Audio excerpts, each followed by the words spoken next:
Welcome to Insights. In this episode, learn more about our Port Precinct Plan to bring things together as the area continues to be redeveloped. Consider the process for renaming a suburb.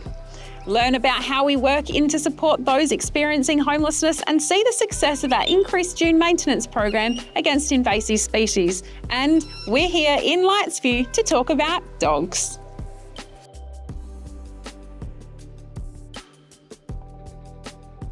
There are many new developments in the Port Adelaide Heritage Centre that are helping to bring fresh life and people to the port, including the extensive new housing areas around the waterfront, the Port Dock train station, the Quest 2 hotel currently under construction, a new footbridge and a number of smaller properties and businesses investing in the area.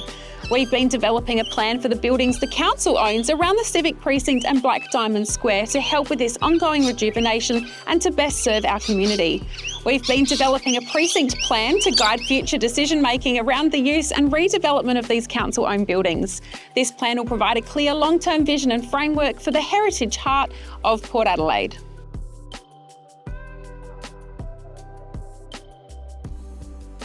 We received a petition and heard a deputation at a recent council meeting to request officially renaming the part of Taparoo to Fort Largs.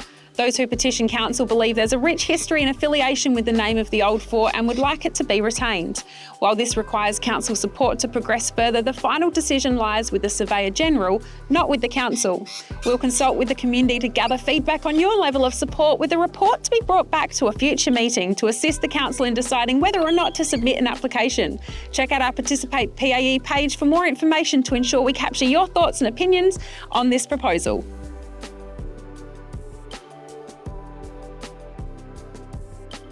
In August last year, we funded an additional $50,000 for the management of invasive species on the coastal dunes. This is on top of our 5-year coastal dunes management plan developed in 2022, which outlines how we manage and fund the dunes. A portion of weeds has now been successfully removed, and we've seen increased growth from smaller revegetated species due to reduced competition. It's also improved public safety near beach pathways.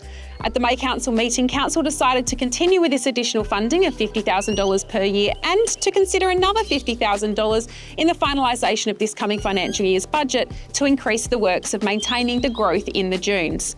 I'd also like to take the moment to thank the incredible volunteers from local community dunes groups who work tirelessly to help us maintain these massive areas of land along our coast.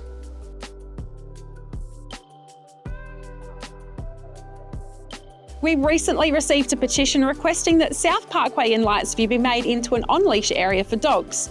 After visits to the site and staff feedback, we've decided to keep this as an off-leash area, but committed for our team to be visiting the site to ensure people have their dogs under effective control when off-leash. Staff have advised that it's not possible to fence this area because the reserve acts as a stormwater detention basin, which means that when it rains, it can become muddy and wet and unsafe to fence. We'll be improving signage and marking on paths to remind dog owners of their responsibilities, and we'll look to see if there may be a suitable location for a fenced dog park within this Lightsview area.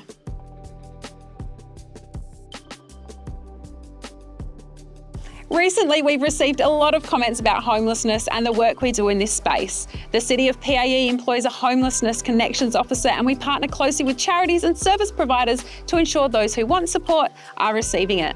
We work alongside a number of local and statewide homelessness networks, bringing services and people together to support positive change.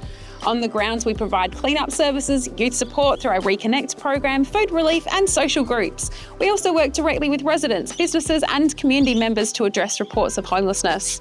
The state government manages social housing and other matters. However, we advocate strongly to these decision makers regarding people needing support. As always, if you want to find out more about anything I've discussed, visit our website and use the search box. Otherwise, give us a call on 8405 6600 or reach out to myself or one of your local councillors. We're always happy to have a chat and be available to answer your questions. Thanks for watching, and I'll catch you next time.